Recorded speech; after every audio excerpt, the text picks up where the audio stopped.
Good evening. Welcome to a bright spot in the week. Great to be with you here this evening as we take a bit of a desert journey with the wise men to Bethlehem and talk about the Bethlehem star a little bit too. So it'll be a good night for a bright spot in the week, especially bright with a star overhead, right? Well, it was a beautiful day in Connecticut today, a nice cold winter day. And hopefully it was a beautiful day where you are also. Let's have a word of prayer.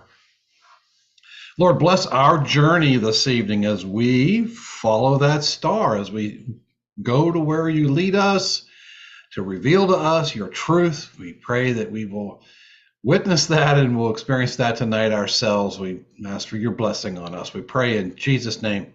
Amen. And this really is a journey. We do this each Wednesday night here on Facebook. It's also on Zoom, and it's also on YouTube, as a matter of fact. But if you're here on the Facebook platform during the live broadcast, you can always use your messaging service right there on Facebook to send a note to Miss Kay and include your prayer requests that you might have. We'd love to be able to include that in prayer tonight. And always, if you have any questions about the text, okay? All right, very good.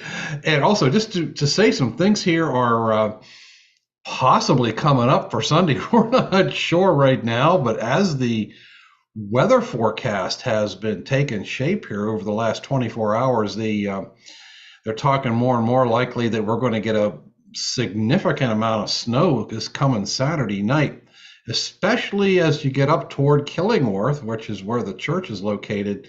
Down our way here in East Lyme, it's where I'm broadcasting from tonight. Down this way, we may not get nearly as much, but really looking like on the map at this point that Killingworth might get it pretty good. This is Wednesday night, and Saturday night is a few days away. So we'll have to wait to see what the weather has in store. But if we get a significant snowfall over Saturday night, then that raises the possibility of our not being at the church on Sunday morning. So we'll just have to wait a couple of days on that. I suggest you come back here and check on Facebook because we'll put up a notice as to what is actually going on, whether you can expect there to be a service right there at the church on Sunday, or whether or not we're going to be online having church virtually like we do here on Wednesday nights with the Bible study. We can certainly do that. And I have done that many times, especially back during COVID. We did it a lot. But the worship service can happen right here if it needs to. So there will always be that's a big statement to make, always, but you can pretty much always count on there being Sunday worship at 10 o'clock. And it'll be here online, and hopefully it will also be live in Killingworth, but we'll just have to wait and see what the weather has in store. Okay, so this Sunday will be the first Sunday of Epiphany, and one of the traditional readings for the first Sunday Epiphany is the one we have tonight, which is from the Gospel of Matthew. We're going to be in the second chapter, verses 1 through 12. And you may have guessed from the star in the opening screen and from the camels looking over my shoulders that we're going to be talking about the wise men tonight, or the Magi, or three kings. And we'll see if we can find an explanation as to why we ended up with those three different titles, and hopefully make a little more sense out of it for us tonight. Okay, that is the plan. Now, there's always something to laugh about, so let's go see how those wise men are making out when they get to visit with Jesus and Mary and Joseph. Here they are. Do you take plastic? Well, maybe they spent some of that gold on the way there. Heck, it could be, right? We'll take a look here at our gospel lesson, and let's just dive right into it and give it a read, and then of course we'll come back and take a closer look. All right, here we go. In the time of King Herod, after Jesus was born in Bethlehem of Judea, wise men from the east came to Jerusalem, asking, "Where is the child who was born King of the Jews? For we observed his star at its rising and have come to pay him homage." When King Herod heard this, he was frightened, and all Jerusalem with him. And calling together all the chief priests and scribes of the people, he inquired of them where the Messiah was to be born. They told him, in Bethlehem of Judea, for so it is written by the prophet. And you, Bethlehem, and the land of Judah, are by no means least among the rulers of Judah, for from you shall come a ruler who is to shepherd my people Israel. Then Herod secretly called for the wise men and learned from them the exact time when the star had appeared. Then he sent them to Bethlehem, saying, Go and search diligently for the child, and when you have found him, bring me word, so that I may also go and pay him homage. When they had heard the king, they set out, and there ahead of them went the star that they had seen at its rising, until it stopped over the place where the child was. When they saw that the star had stopped, they were overwhelmed with joy. On entering the house, they saw the child with Mary, his mother, and they knelt down and paid him homage. Then, opening their treasure chest, they offered him gifts of gold, frankincense, and myrrh. And having been warned in a dream not to return to Herod, they left for their own country by another road. All right.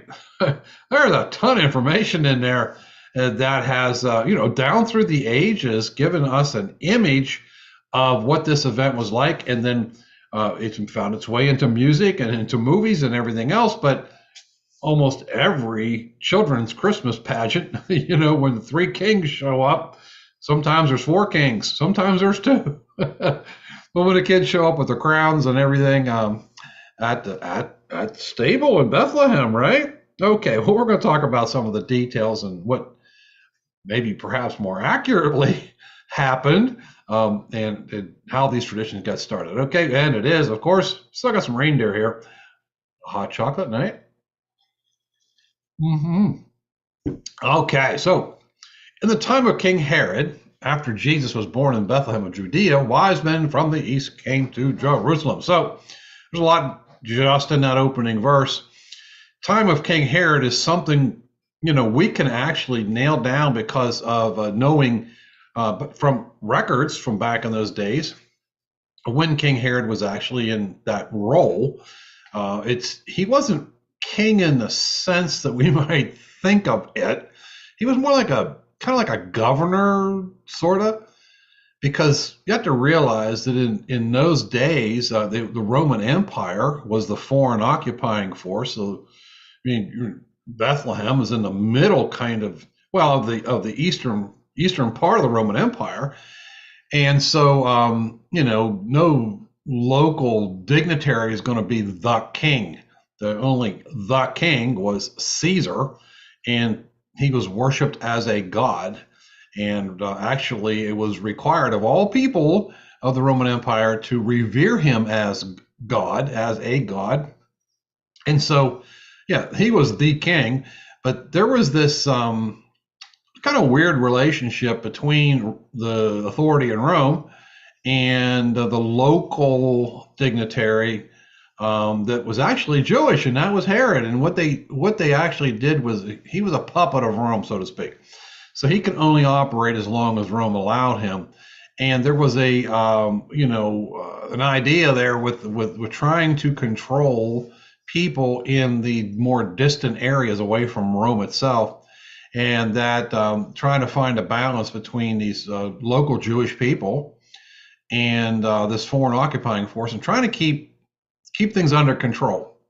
And so the idea was that they had a Jewish king that they could look to, then that person could administrate the more local area and keep Rome happy and all that. Well, it didn't keep anybody very happy, but the Jewish people really despised Herod because he was working for Caesar, and so he wouldn't do anything that Caesar didn't want him to do.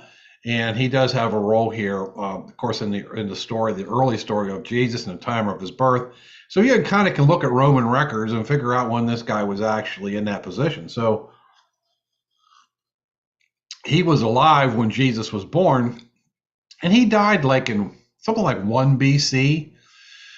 And it's pretty well known that Jesus, wasn't born on the year 1 AD, even though that's the way the calendar got set up, assuming that's when he was born, but it was off by a couple years.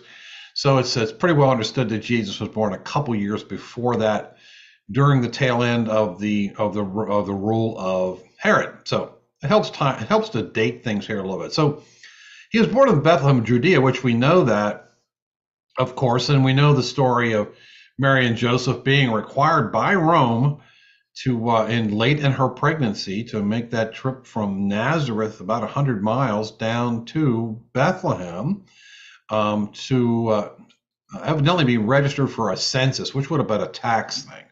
So it was in that time. They're in Judea. We know that that's the land of Judah or Judea. Either name fits. And we also looked at a map last week, that you can see where Bethlehem is just a little bit southwest of Jerusalem, about 6 miles, pretty close to Jerusalem. And so, anyways, according to our story here, wise men from the east came to Jerusalem. And in verse 2, they're asking where the child is born, King of the Jews, for we observed his star at its rising and have come to pay him homage. All right, here is Pieter Ertsen's painting from 1560 of a portion of this event. I can't say it's all three wise men because they're not actually in the picture. So this is over in Amsterdam someplace, but this was a 3-panel painting at one time over an altar in a cathedral. Of course, there's been a lot of wartime and things over in that part of Europe over the years. So, but anyways, this painting is no longer, I don't even know if that cathedral is still standing, but this was in 3 panels. So the other 2 panels had the other 2 wise men on it. And here you see the one right there, just in the center. This is the offering of the gold to the Christ child. And you'll see that individual making that offering has a crown on his head. So this would be a king, one of the 3 kings, right? Like I said, we're going to talk about what's the proper title for these guys here in a moment.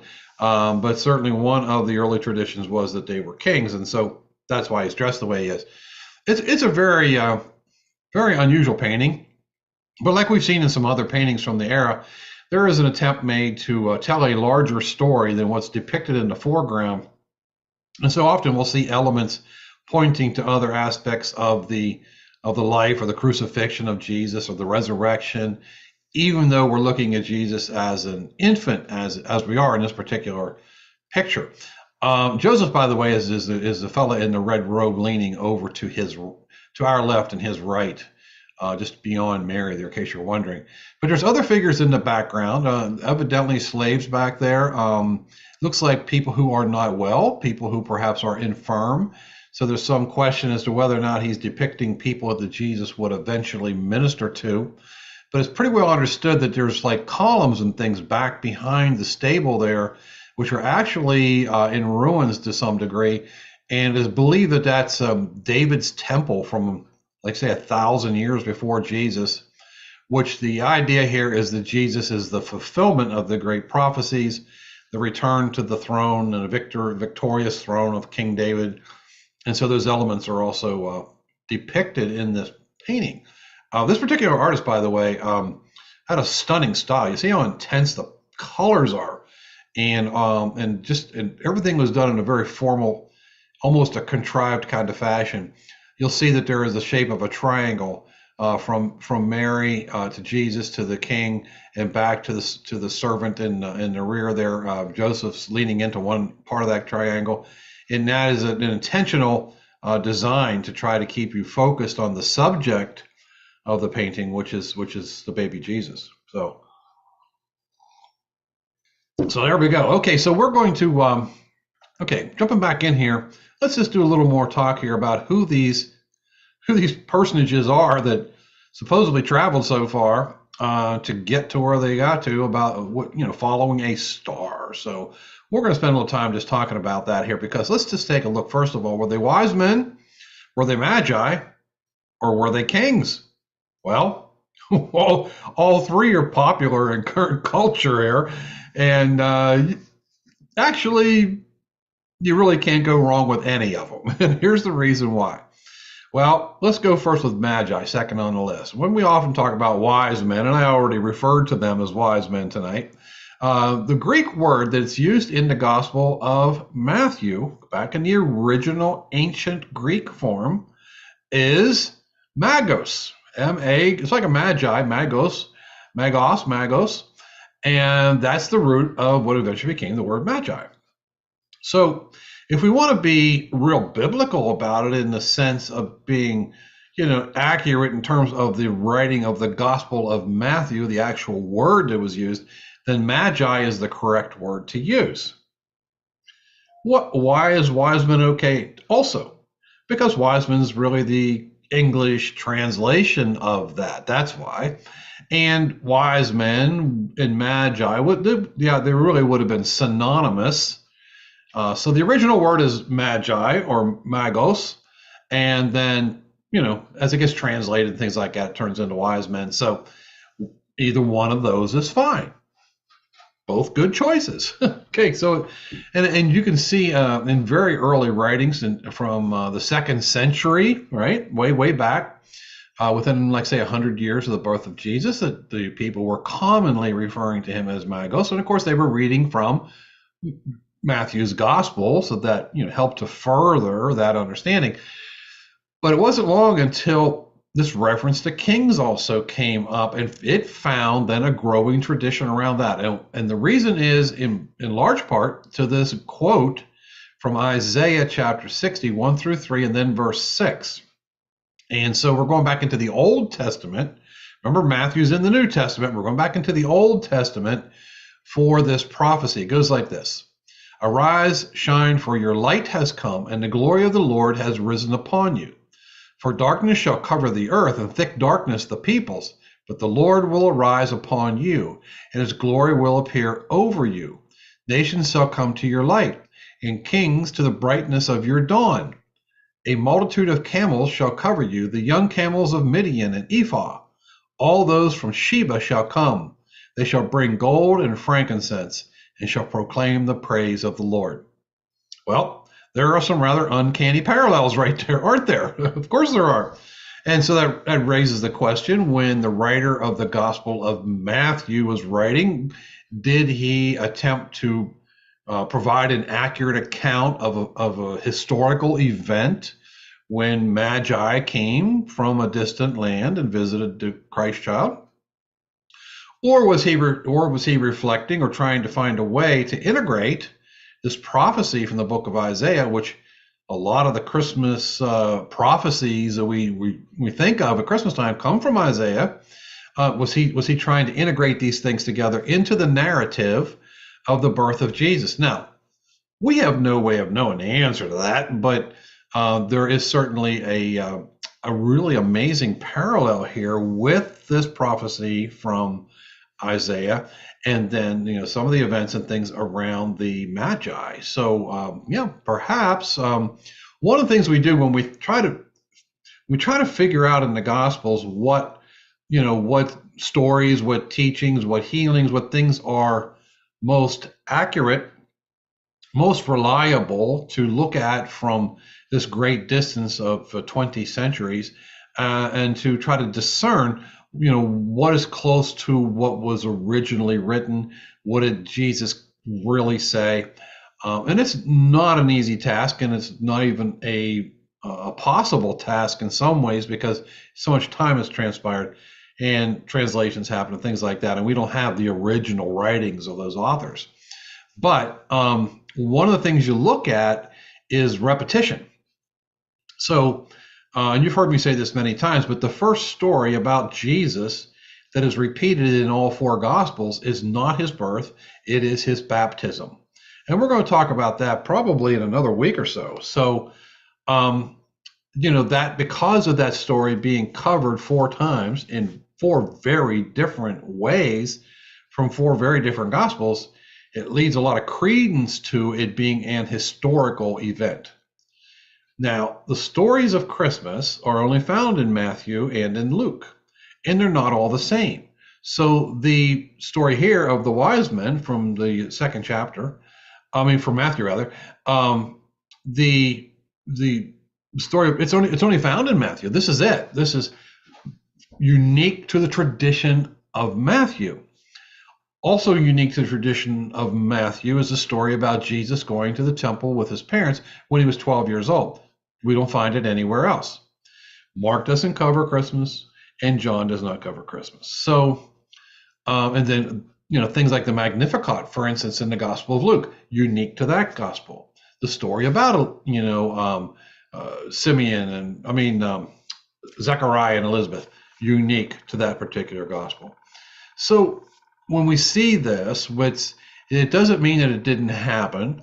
It just means it's much more difficult to speak with confidence that it really did occur in the way that it's reported, because you've only got one version.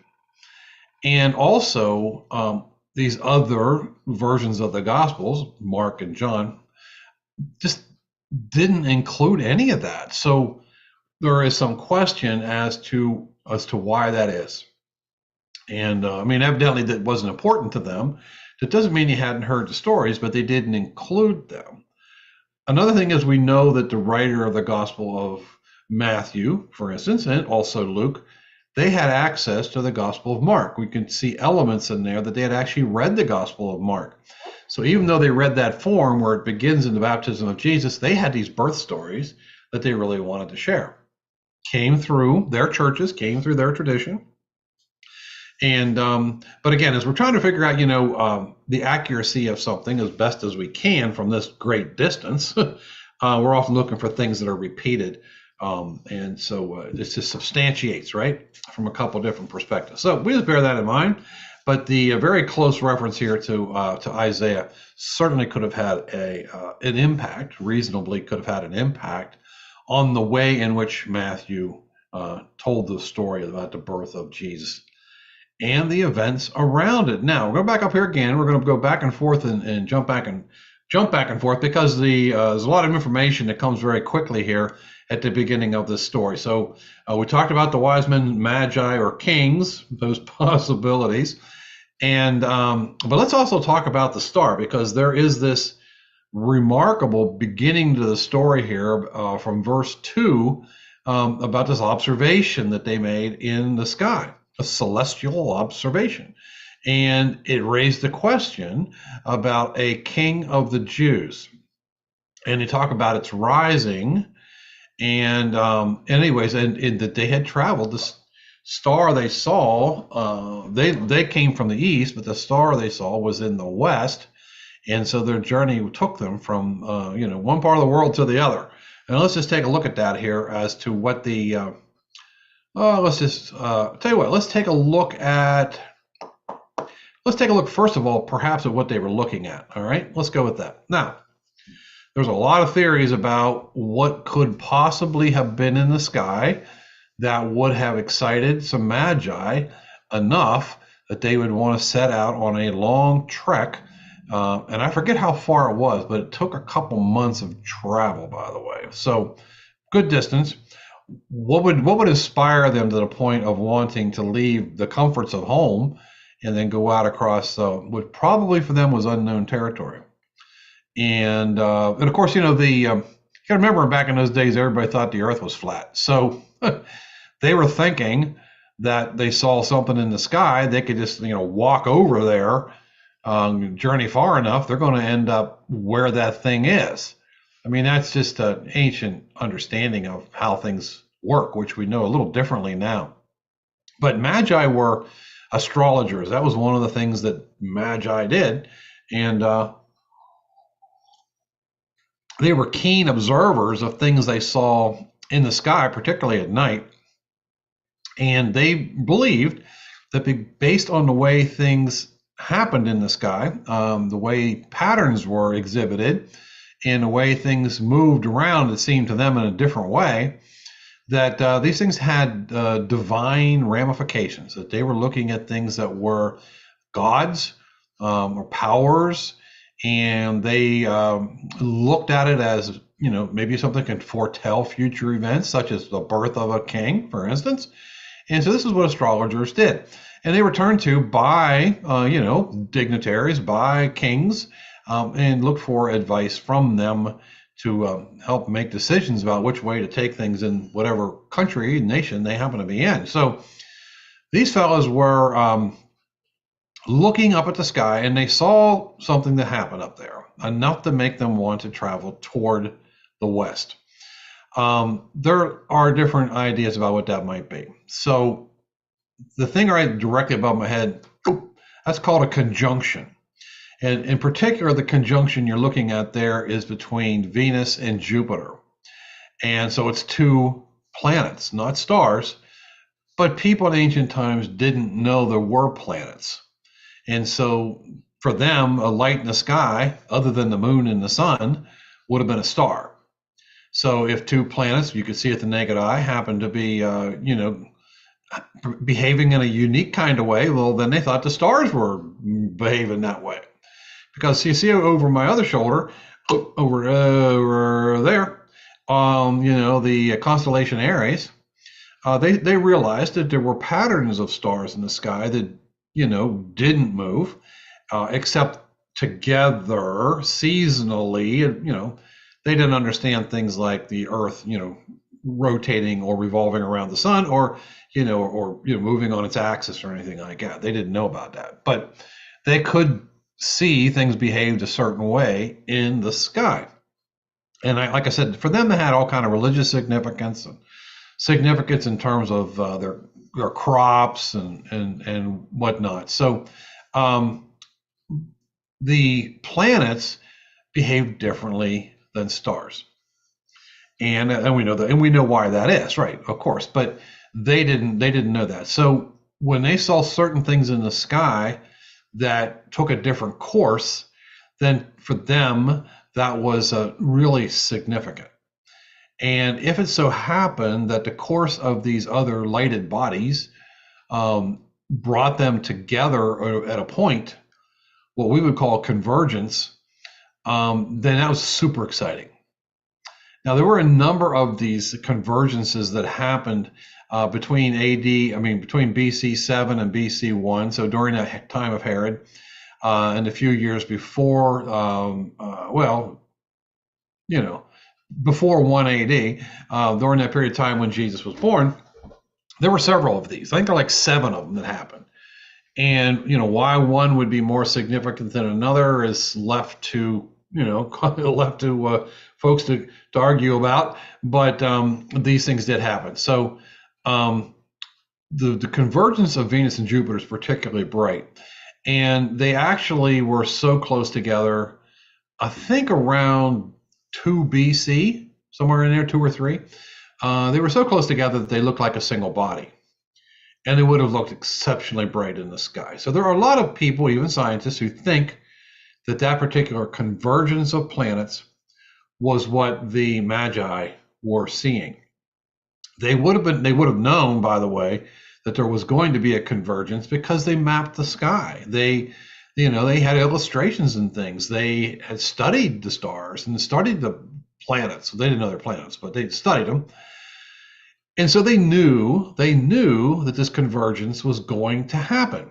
And now it may well have represented itself in a much more glorious way than they anticipated, but they knew it was coming. So if they thought it was significant enough, then they literally could be traveling the couple months it took to get there as that convergence got closer and closer to happening. And they could see those lights, coming across, particularly in the morning sky, which is probably the reference to the rising, as in the rising of the dawn, in that place between darkness and light. Those particular planets on that convergence at that time would have been visible at that time. So that kind of explains that rising reference. But that's a pretty likely possibility. Another possibility was something called a double occultation. I think I've said it right. Occultation. Now there's a word I don't use every day. Occultation. So if you're into astrology and stuff, or astronomy is probably the better word to use here, then you know that what that means is that's when one body, from our perspective on Earth, one body would hide another one. So like a planet or two could disappear behind the moon. And it just has to be the way things are lined up, in their orbits. Well, There was one of those that happened in 7 BC, when that still was kind of in the right time frame, so to speak. That would have been a celestial event of such magnitude that it would have got these guys from where they were pretty excited. It appeared in the constellation Aries, which is why I put that up here, and which you can see is also known as the Ram, and it's also was affiliated, associated with Judah. So this occultation would have happened with, I forget which planets were behind the moon. It might have been like Venus and Jupiter, but they do a little peekaboo thing off the edges of the moon, see, which makes it really interesting. And those lights appear on the horizon of the moon and things like that. So it's a really unique thing. And anyways, that had happened, and being in the constellation related to Judah, it could have been very well a cue that that a king was going to be born to the Jews because of that. So there's a couple possibilities there, and there's a couple possibilities because nobody actually knows for sure. That's why there's possibilities.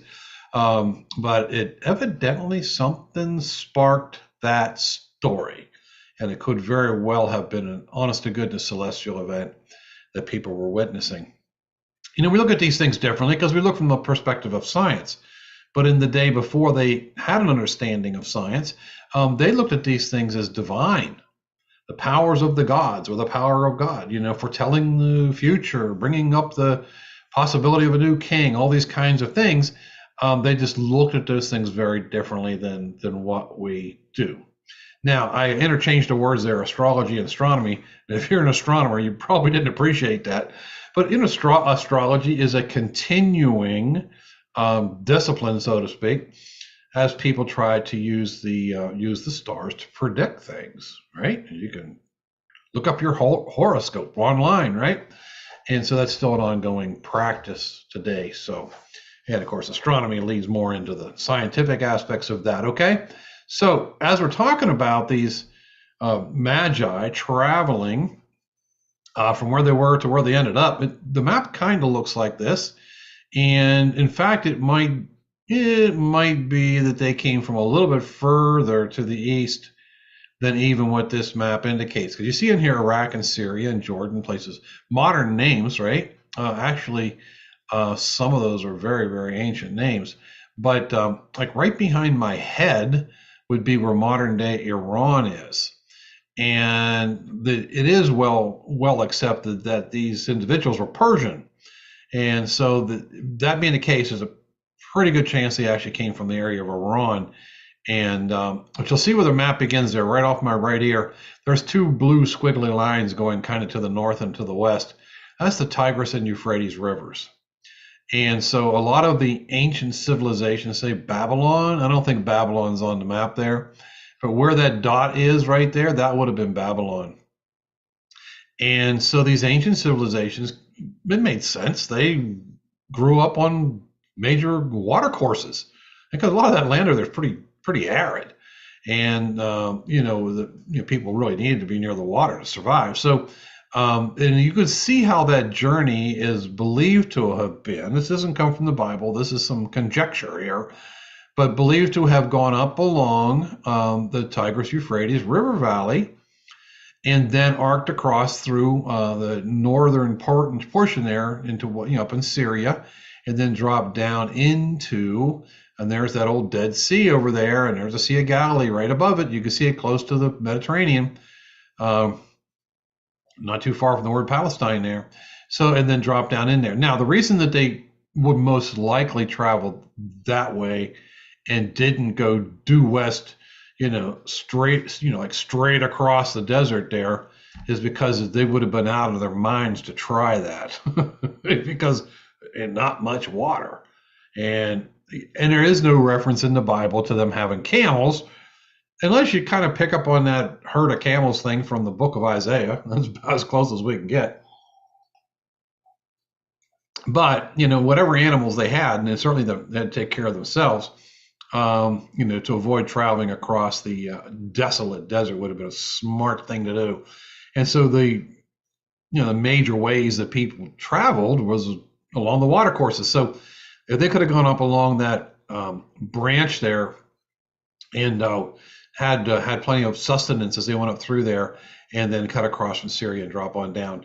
Probably a pretty well established trade route, actually. So they weren't like cutting a new path or anything like that. Still a very, very long and not an easy journey to take. So, kind of went that way, most likely. And let's go back up here to our text here so we don't get too lost. Talked about the star and at its rising. And okay, so when King Herod heard this, now the way the story goes, they ended up going into Jerusalem. Now, there would have been a smart place to go. Why? Because they would have known. Well, they could have learned anyway that was a seat of power locally, and so they're looking for a king, a birth of a king. Fair to assume, been born to a royal family. Fair to assume that would have been, in the seat of power at Jerusalem. So it just kind of made sense that they went there, okay?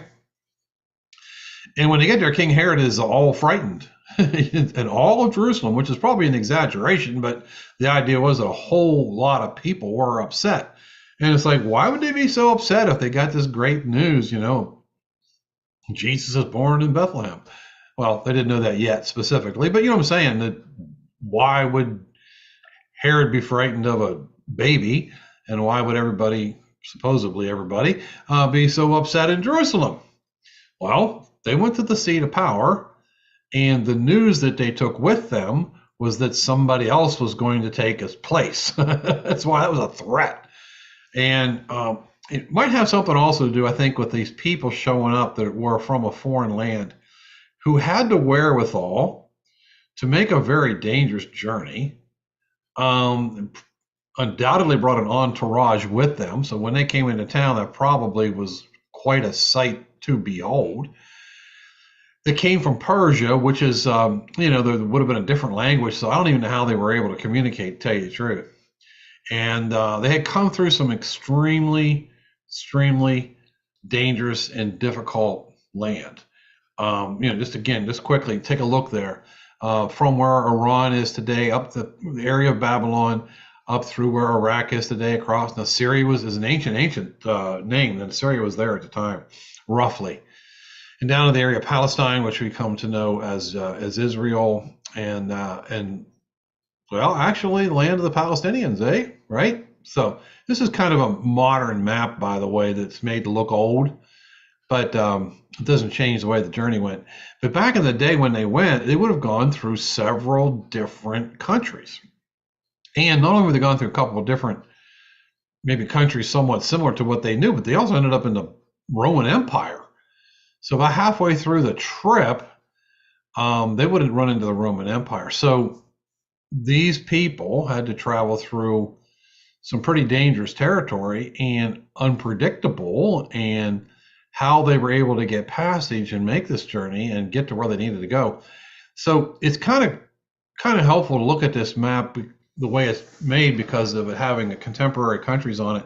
Because if we think of somebody traveling that same distance today, you realize they're going through some of those dangerous parts of the world, some of those dangerous places on Earth, because that whole section through there is very much war torn. And just loads and loads of trouble. I think just today, I believe that there was a terrorist blast that happened over there, and over 100 people were killed at an annual remembrance for one of the leaders of Iran that the United States had killed like 4 years ago. So it's just a war-torn and troubled part of the world. Very much so, all the way there, and even to where Bethlehem's in the West Bank, right? Today's West Bank, and I showed you last week or so, the pictures of it, fortified with concrete walls and barbed wire. So yeah, it's a difficult place to go through, and it was back then. So it's just such a remarkable story, of people so curious and wondering what's happening and wanting to see what the outcome would be, to go through such a distance and so much difficulty And they run into difficulty when they get there. Because let's go ahead with the story here, because it's starting to unfold. So because they they had told Herod about what they saw, and then of course everybody's upset. So look what Herod does in verse 4. He calls together all the chief priests and scribes of the people. He inquired of them where the Messiah was to be born. And so he's pulling upon his advisors here to give them an idea of what's going on. So they talk about, this is a quotation from the book of Micah, by the way. They told him in Bethlehem of Judea, so it's written by the prophet, and you, Bethlehem, in the land of Judah, are by no means least among the rulers of Judah, for from you shall come a ruler who is to shepherd my people Israel. Again, an ancient prophecy going back into the Old Testament. And you heard that when we were reading the lessons and carols for Christmas Eve, if you joined us for that service, and that ancient reference was shared right there. And I said Micah, but you know what I'm kind of thinking? It might be Hosea. Well, you can check for me, straighten me out on that one. But that's what it is. It's a verse from the Old Testament.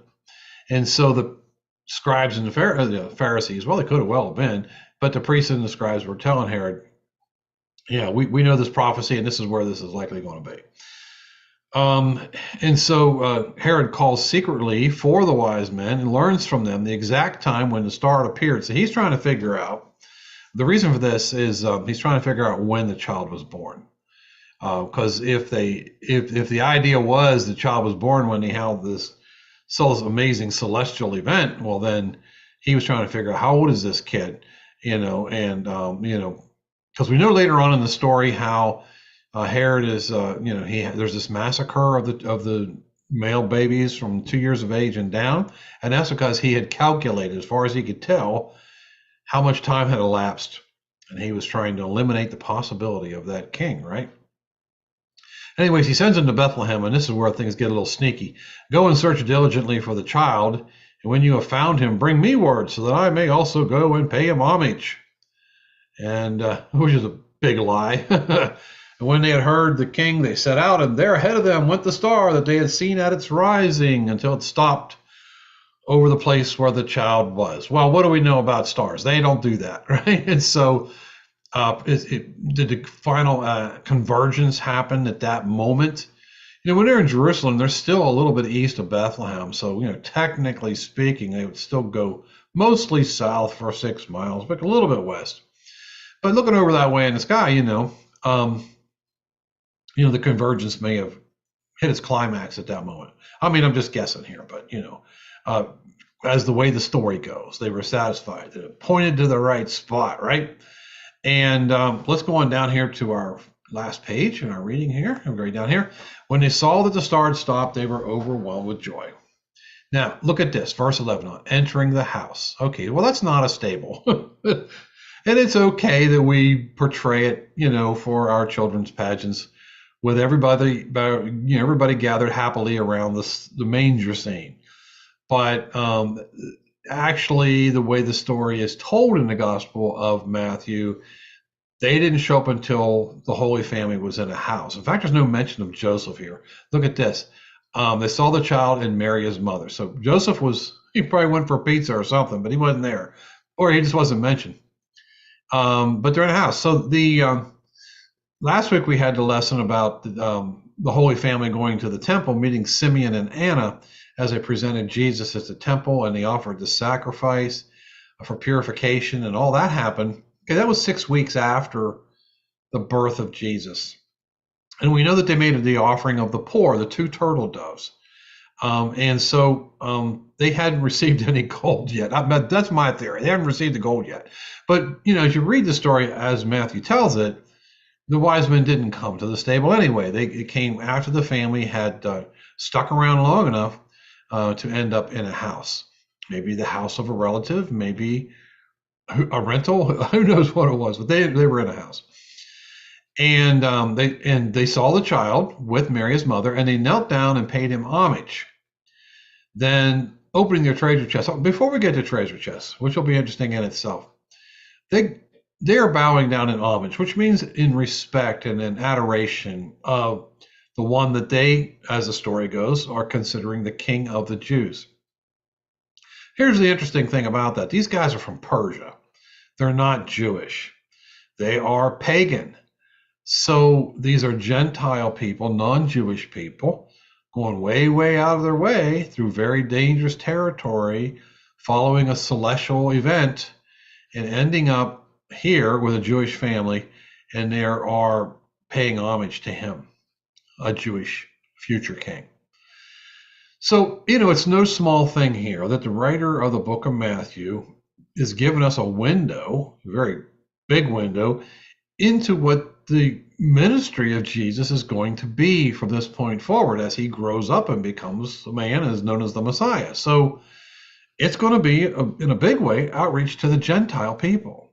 And so these three Gentiles who were there at the very beginning of the story represent the Gentile world.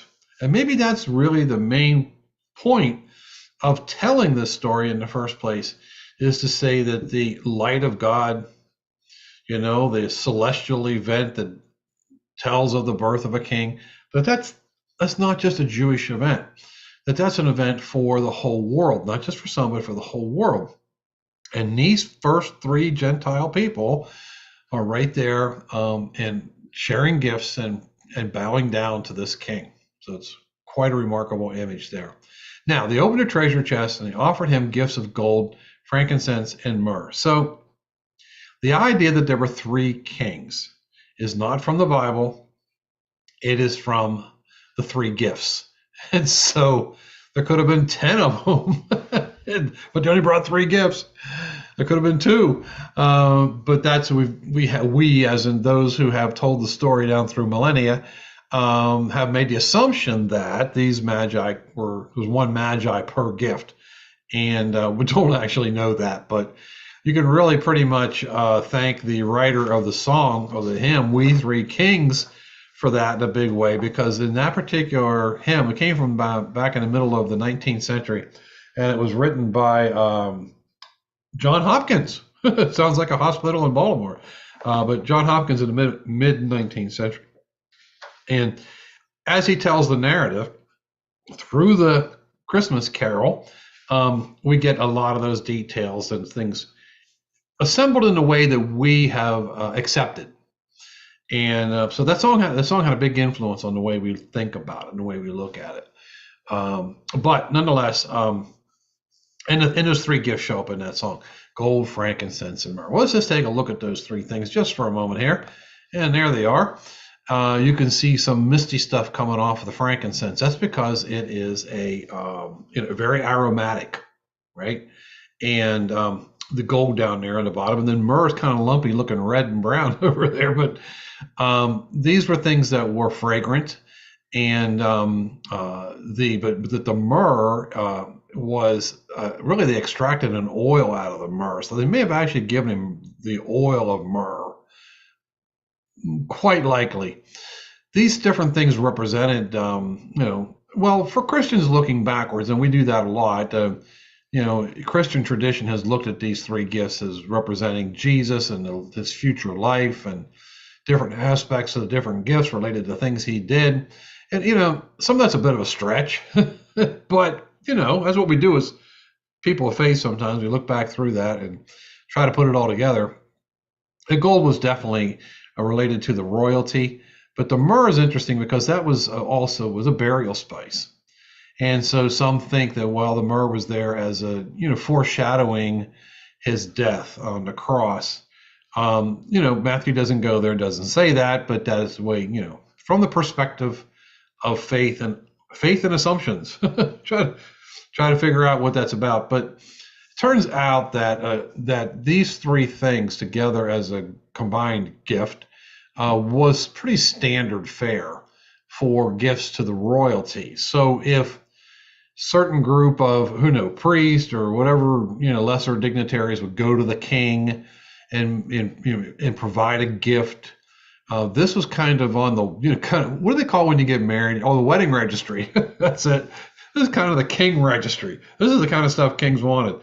And so it was kind of a standardized gift. And as we did look at Isaiah tonight, from 1,000 years before the time of Jesus, you did see gold and frankincense mentioned in the gifts there. So kind of standard fare in a real sense. But it's as a royal gift to a royal person, to the king. So it certainly fits into that idea of them going to see the king. And I'm just double checking here. Oh, by the way, yeah, I had a note here I wanted to not forget, and that is that very recently, in the last say 10 or 15 years, through various scientific study at universities, they realized that frankincense is really a pretty powerful healing agent and is quite effective in the treatment of arthritis. So there was medicinal value to frankincense as so there, the element of healing, which Jesus was all about that, right? Okay, so there you go. But just bounce back up here and carry our way right through here to the end of it. Okay. And having been warned in a dream not to return to Herod. There is this dream intervention, which is a really interesting part of the story. We get a little bit of dream intervention with Joseph in the story as well, as his angel tells Joseph to go ahead and marry Mary. And also there's another angel visitation that tells Joseph to take the family down into the land of Egypt to escape Herod. And here we got intervention going on here. Do not return to Herod, because he's a sneaky old guy. And they left for their own country by another road. So my guess is that other road must have been a local road to work their way around Herod's territory, because they wouldn't have really returned to Persia by a different route than the one that follows the water. So I think by that they're really just talking about maybe locally, and then getting back on the main road again once, so they could head back home. So yeah. What a remarkable story this is, isn't it? But I think there's the central message here is that Jesus is for the whole world, not just the Jewish people. That indeed, from the very beginning, the Gentile folks have a really important role. And that role is one of faith, by the way, because they are there as believers that he is the king. So pretty cool stuff. All right. Why don't we go up and hang out with camels a little bit and have a little prayer time together, shall we? I am going to take a look here at our prayer list, see what we got going on here. We print the prayer list up in our bulletin every single week. And if you tune in on Sunday morning at 10, you'll hear these names in the Sunday morning service. And you can add to this list, by the way. On a Wednesday night, you can add to this list on Sunday morning, because Miss Kay monitors that service just like she's monitoring this program here tonight. You can type it in there and send us that prayer request. I always use first names in the prayers because we're online here, protect privacy a little bit. But tonight we pray for Samantha and Paige, Jonathan, Elaine, Gail and Carlos, Andy and Ron, Mandy and Bill, Wanda and Kristen. Let us be in prayer. Lord, as we mention these names, these are folks that through the holidays here, they may have a health condition, they have special needs and things like that. It's not easy to go through Christmas and New Year's and not feel well, or to have challenging life circumstances. So we do ask for your special blessing on each of these people. And we ask that you remind us that the world's full of folks in need. And one of the most important things we can do is pray for blessings for others and to be there for them when it's possible, to be a channel of your love for their sake. We give you thanks for the lesson for tonight of these adventurous people that came a long, long way, seeing something in the sky that brought them to the birthplace of Jesus and opened the door up to many more people than the first folks would have imagined, even into the Gentile world. Well, Lord, we thank you because many of us are from the Gentile world. So we really appreciate our being included in this sacred story through these magi. So be the light upon our path, be the star in the sky, and show us the way through this often difficult and troubled world. In many ways, like the world that the first magi had to journey through. a world that has got a lot of problems in the same piece of geography, and a world which confuses us and scares us sometimes. So, with your blessed assurance, help us journey forward in the way you want us to go, that we might share that good news, share what we have seen in the children's pageant through the eyes of faith in the Christmas story, from what we know in faith, to share and to lead others in the way of that light. Let your star shine for us, we pray in Jesus' name. Amen. Now, be good out there, okay? Take care. It's a new year. And so let's see if we can do a better job than the last one. Always trying to make improvements. Work in progress, right? But by the faith of God, right? By trusting trusting in the Lord who loves us to show us the way. So let's be unafraid. Let's be unafraid to go where the Lord would lead us. And so stay healthy out there. Take care, and God bless. Have a good night.